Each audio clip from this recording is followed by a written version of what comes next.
Okay guys, so let's begin the discussion for the JEE Main pattern exercises for the chapter sequences and series.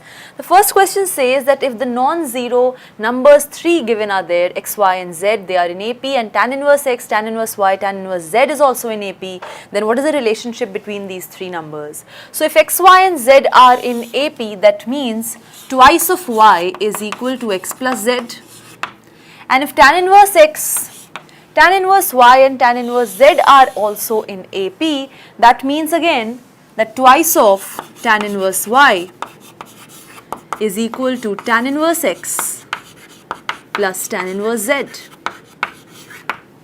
Right? Twice of tan inverse y means tan inverse 2y upon 1 minus y square. Right? Tan inverse x plus tan inverse z means tan inverse of x plus z upon 1 minus xz. If these two things are equal, that means their arguments are same. 2y upon 1 minus y square equals x plus z upon 1 minus xz.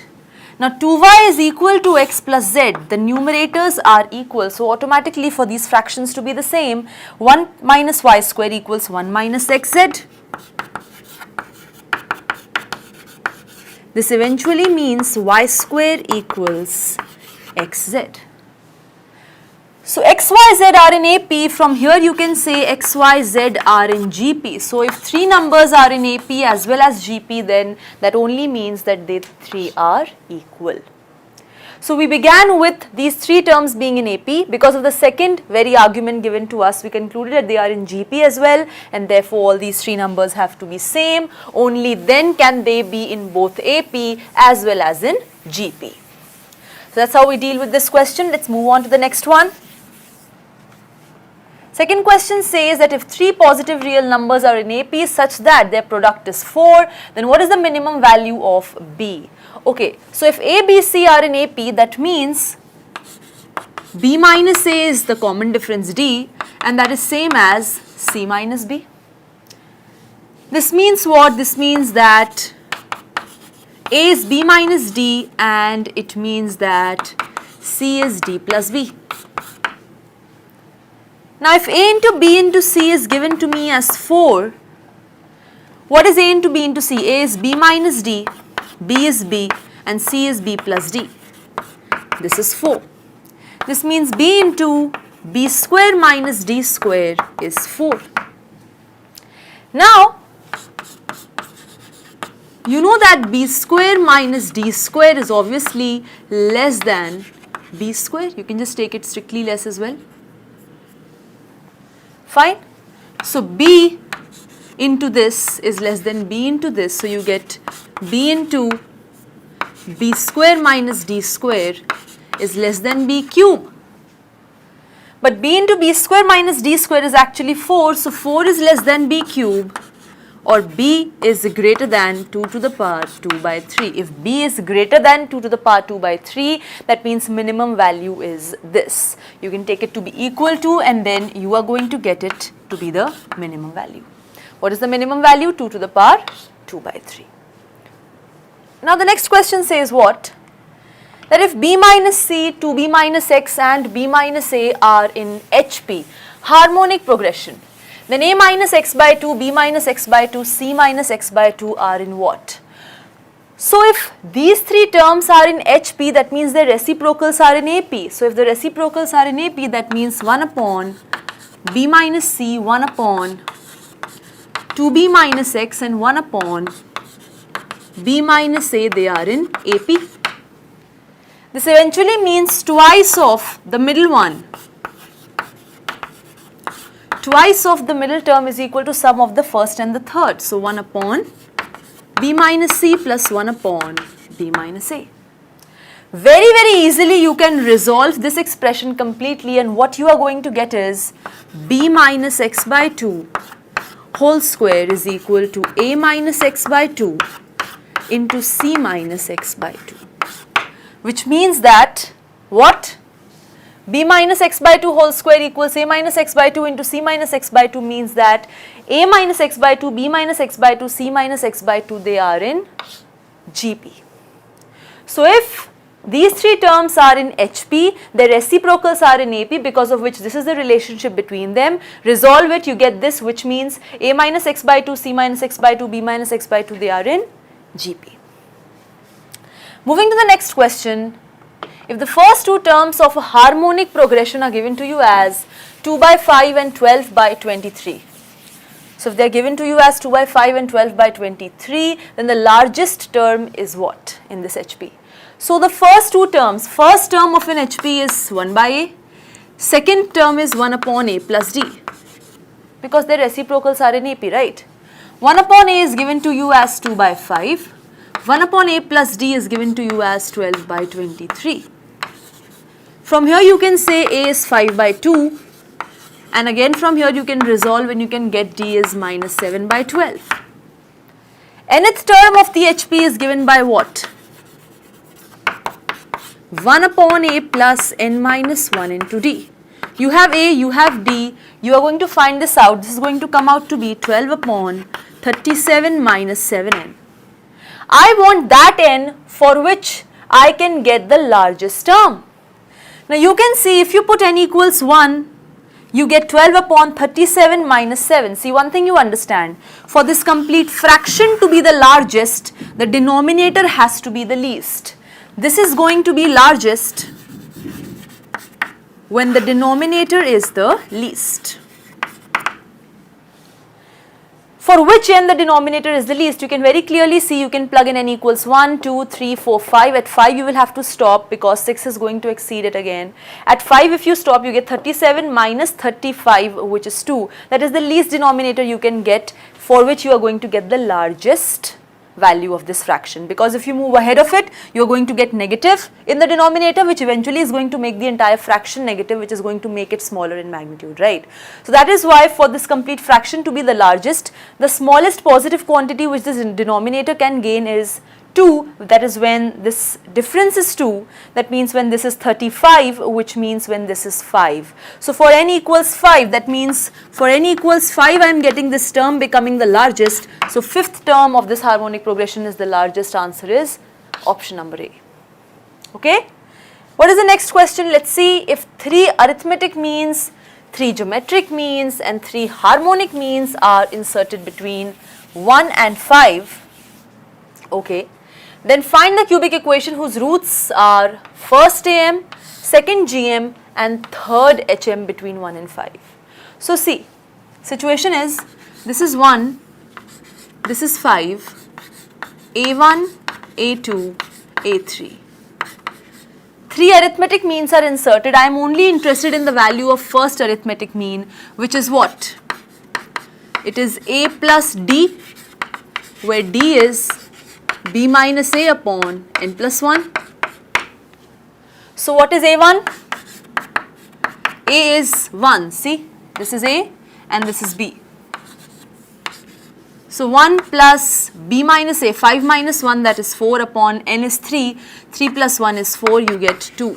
So 2 is the first arithmetic mean. Again, if you have 3 geometric means inserted between 1 and 5, what is the value of the second geometric mean? It is AR square, where R is B upon A to the power 1 by N plus 1. So A is 1, R is B by A, that is 5 by 1, square to the power 1 by N plus 1. So 1 upon 3 plus 1 is 1 upon 4 into 2, so 2 upon 4. This is root 5. And similarly, if between 1 and 5, you have 3 harmonic means inserted.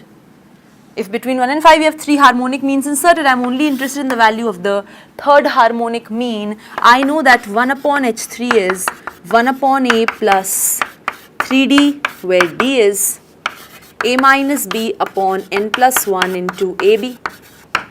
And therefore 1 upon H3 comes out to be 1 upon 1, because A is 1 plus 3 times A minus B, 1 minus 5 whole upon N plus 1 into AB. So you get 1 minus 3 by 5, that is 2 by 5. So H3 is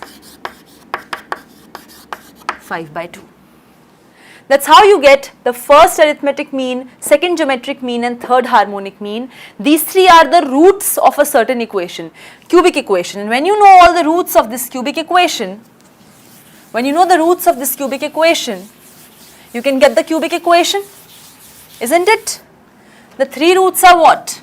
Suppose I am saying the first root is what we got 2, second was root 5 and third was 5 by 2. What is that cubic equation? It is x cube minus sum of the roots. Sum of the roots into x square plus sum of product of roots taken 2 at a time. So 2 into root 5 plus root 5 into 5 by 2 plus 5 by 2 into 2 into x minus product. So it is 5 root 5. That's the constant term.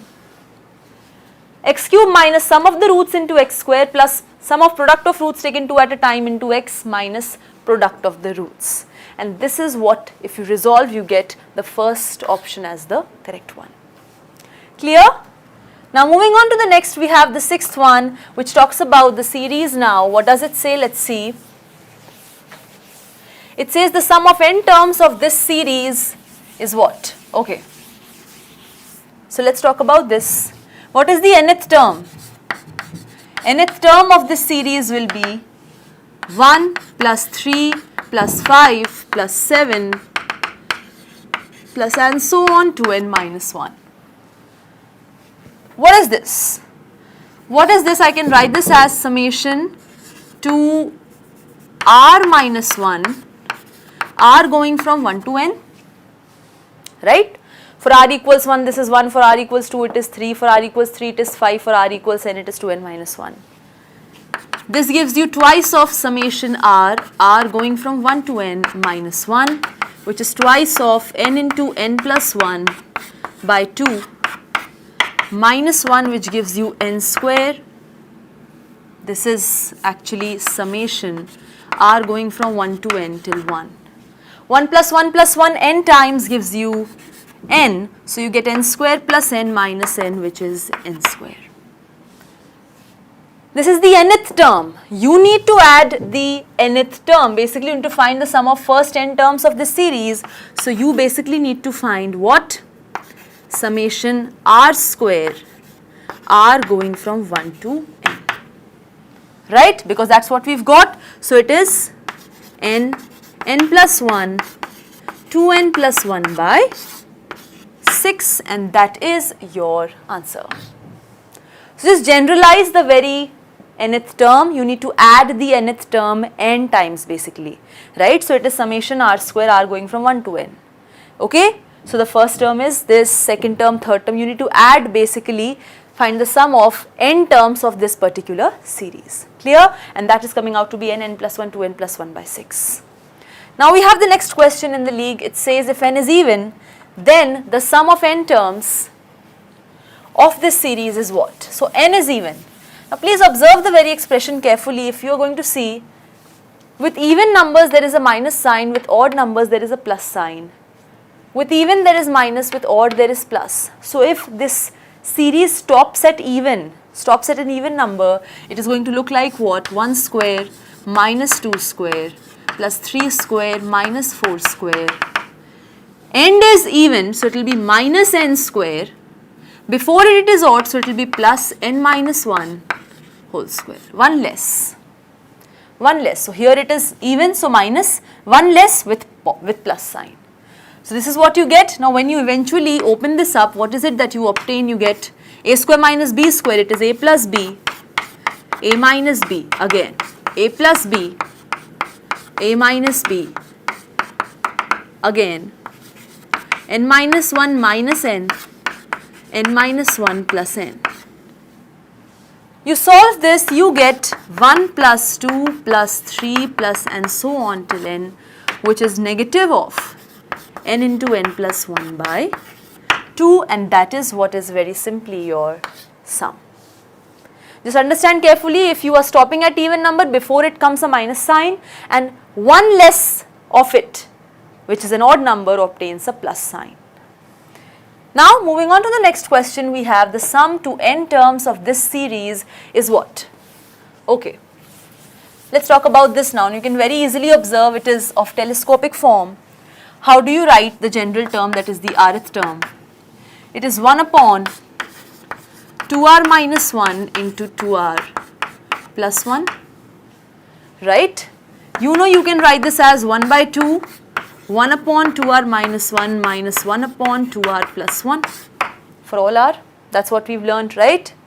And so if I talk about adding all these, when you add all these terms, first n basically are going from 1 to n. When you add the first n terms, this is the rth term, you get 1 by 2 is outside, you get r going from 1 to n, 1 upon 2r minus 1 minus 1 upon 2r plus 1. Eventually when you open this up, what you get is, for r equals 1, you get 1 upon 1 minus, for r equals 1 you get 3, minus 1 upon 3, plus then you get 1 upon 3 minus 1 by 5, plus then you get 1 by 5 minus 1 by 7, plus and so on. What you get is 1 upon 2n minus 1 minus 1 upon 2n plus 1. You can very clearly see everything like this gets cancelled. You are just left with 1 minus 1 by 2n plus 1. This gives you 2n plus 1 minus 1, which is 2n upon 2n plus 1. 1 by 2 is sitting outside, 2 cancels out. You are left with n upon 2n plus 1. Right? So if n upon 2n plus 1 is the answer, option C is the correct one. That's how, just by using the concept of telescopic series, breaking it up like this and then eventually opening the entire expression, cancelling out the terms which are getting cancelled, you are left with this, which is very easy to further evaluate. Now moving on to the next question, we have, if the sum of an infinite GP is equal to the maximum value of this function in this interval. Okay, so there is a GP, infinite GP, whose sum is equal to the maximum value of this function in this interval. Now look at the function. It is x cube plus 2x minus 8. How to get the maximum value of this function in this interval? If you carefully observe, f dash x is 3x square plus 2, which in this interval, you keep any value in place of x from this interval, this is always going to be greater than 0, which means that f is strictly increasing function. And if f is a strictly increasing function on a closed and bounded interval, at this point it is going to attain its maximum, and therefore f of 4 is the max. What is f of 4? 4 cube, 64, plus 8 minus 8, that is 64. So you are saying there is a GP such that sum of infinite terms of that GP is coming out to be equal to 64. So I can say A is the first term, R is the common ratio of that GP, then A upon 1 minus R is actually 64, because this is the sum of an infinite GP. This is given to you. Further, it is saying that sum of first two terms of that GP is 8. First term of the GP, second term of the GP. Sum is 8. That means A into 1 plus R is 8. From here you get that A is, or let me write, so A is 64 into 1 minus R. Plug it in over here, you get 64 into 1 minus R into 1 plus R is 8. So 64 into 1 minus R square is 8. 1 minus R square is 8 by 64, so that is 1 by 8. R square happens to be 1 minus 1 by 8, which is 7 by 8. And therefore R is going to come out to be root over 7 by 8. So it is saying what is the common ratio of the GP? It is nothing but root over 7 by 8. This is complete root over 7 by 8. Or you can calculate root 8 separately, that is 2 root 2, you can also write that. So you have root 7 by 8 happening to be the answer of this particular expression. Fine. So it's a very, very nice question. Here GP is being basically connected to the increasing decreasing part of the function. This is pretty interesting. This was very easy to evaluate the maximum value because you can see that this function is always strictly increasing. So it's going to attain its very max at the very end point, which is 4. Now moving on to the next question, we have fx is a polynomial of second degree. If fx is a polynomial of second degree and f of 1 is same as f of minus 1, also it is saying that a, b, c are in AP, then f dash a, f dash b and f dash c are in what? Okay, so let's understand f is a polynomial of second degree, so I can write fx as ax square plus bx plus c. Now f of 1 is given to me as same as f of minus 1. F of 1 is a plus b plus c. F of minus 1 is what? This is f of 1, f of minus 1 is a minus b plus c. When you solve this out, you get b is 0. If b is 0, fx is what? Ax square plus c. If this is fx, what is f dash x? 2ax plus 0. I am saying f dash a, f dash b, f dash c. So f dash a is 2aa, f dash b is 2ab and f dash c is 2ac. Are they in AP or GP or HP like what? Claim is that because small a, small b, small c are in AP, that means twice of b is equals to a plus c. These three are also going to be in AP. You can check. If you do twice of 2ab, this is 4ab. And if you do twice of a into a plus twice of a into c, this is going to be 2a common, a plus c, but a plus c is same as 2b. So this is this, which eventually is 4ab. And you can see they both are equal. And therefore, if small a, small b, small c is in AP, then f dash a, f dash b, f dash c is also coming out to be in AP. And that completes our discussion about these questions. That's it from my side. Thank you.